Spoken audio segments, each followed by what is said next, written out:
Hi guys, welcome back to the channel. If you're new here, my name is Amber and it is Fantasy Girl Fall, okay? Fantasy Girl Fall. I don't want to read anything else. I just want to read fantasy. We're on the train. So today I'm just going to give you all of my fantasy book recommendations, just my faves or things that I highly recommend. They're super vibey or just like the greatest books of all time. All of my it books, like my top tier, they're all fantasy because fantasy is just my favorite and it always has been. So let's just get right into it. Obviously what everybody recommends in fantasy is ACOTAR.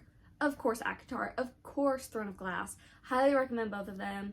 Definitely read Throne of Glass. I would read ACOTAR first if you're more of like a romance girly, but if you are just a fantasy girl, you're just here for the vibes, you don't really care about the romance, Throne of Glass could be great because it's not going to give you the same expectations that like reading ACOTAR first, you're going to be like, oh, well, Throne of Glass has like zero spice, zero romance. And it does. It's just like very spread out and more towards the end.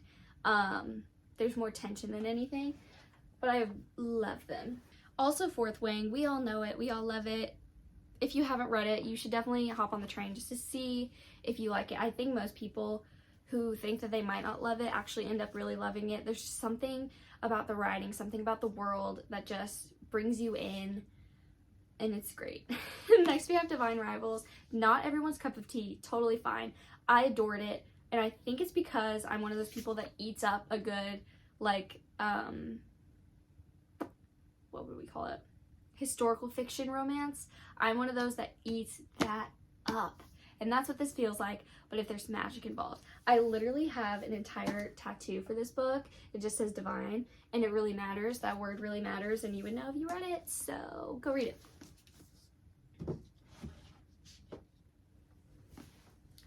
Next, my baby, my pride and joy, my it book. It beats everything. It beats Fourth Wing. It's Powerless. Oh my gosh, you guys have been probably hearing about this everywhere for good reason. I've been following Lauren since she's like been on her writing journey.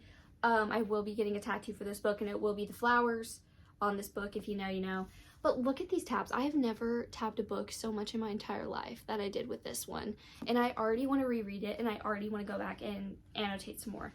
And I literally just finished this book at the beginning of the month. It's been like 3 weeks, and I'm so, oh my god, the way I cannot wait for the next one. I've got to get an arc. I've got to do it. I will do anything. I will sell my soul. This story basically follows Peyton. She is a thief. She is homeless. And we live in a world where there was an illness years ago and you got it and you either died, survived and got powers, or survived and did not get powers. And if you survived and did not get powers, then the king wants you dead. The king in this kingdom says, my kingdom will only be the magical people because we're the strongest, we're the best, whatever. We don't care about anybody else. So to survive when she was a kid, her father taught her to pretend that she had the psychic ability so that she could survive. So long story short, she's homeless now. She's literally a thief in the streets.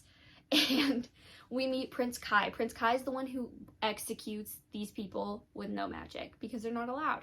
And he's just like this very feared, very dark character. Of course, we love a Morley Gray. Yeah, we run into him. We try to steal from him. We are successful. And then we also save his life. So that's very interesting. Their first encounter happens so quickly and just like, your breath is taken away immediately. You're giggling, you're kicking your feet, and then we're thrown into this world.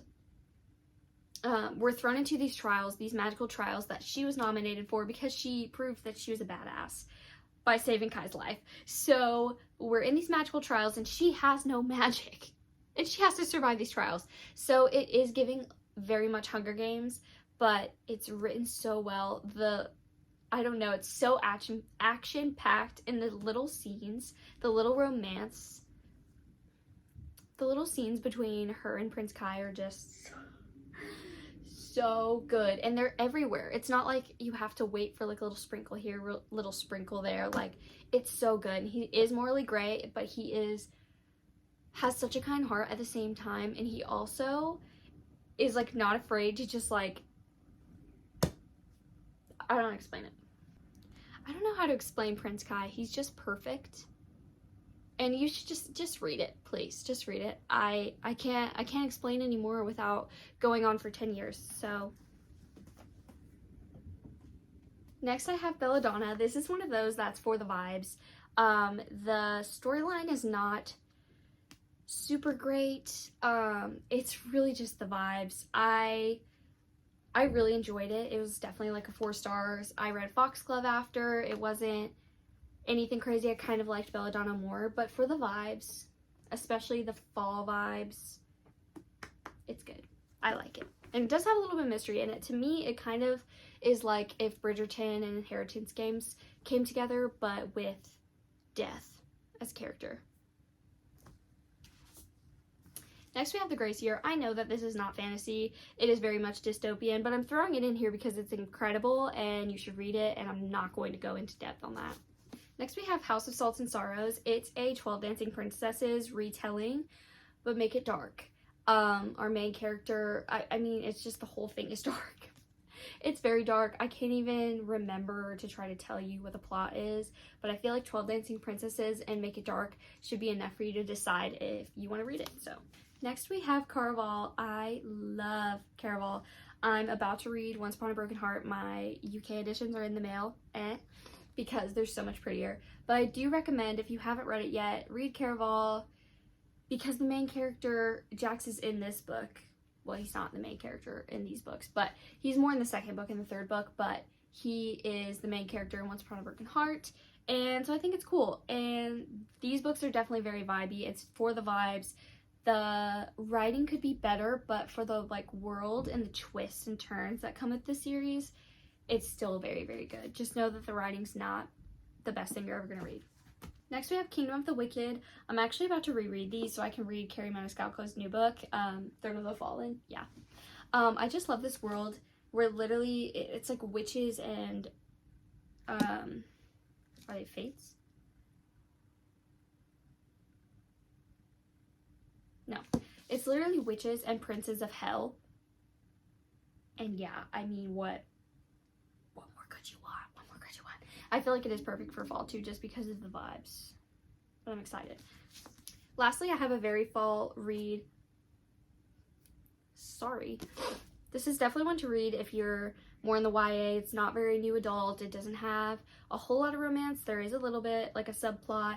Our setting is in London, and our main character wants to, like, she's very scientific. She wants to be kind of like a doctor, like a mortician, and that is obviously frowned upon because we're not in that era of society, but she literally is just like crime busting, solving Jack the Ripper. We're trying to figure out who Jack the Ripper is, and we follow her and we follow this guy. He's the male love interest, but I just love this main character. I love her so much, and just bringing, like, I don't know, it's just a great mystery, and I love it. And there's one for Dracula, Houdini, and Capturing the Devil. So definitely try this one first, and if you love it, you'll probably like the other ones. It's been so long. It definitely is one of those that I don't think I would enjoy as much now as I did in like 2018, but it's fine. So that's all for my fantasy recommendations. Comment down below your favorite fantasy, because my TBR is growing always, especially with fantasy,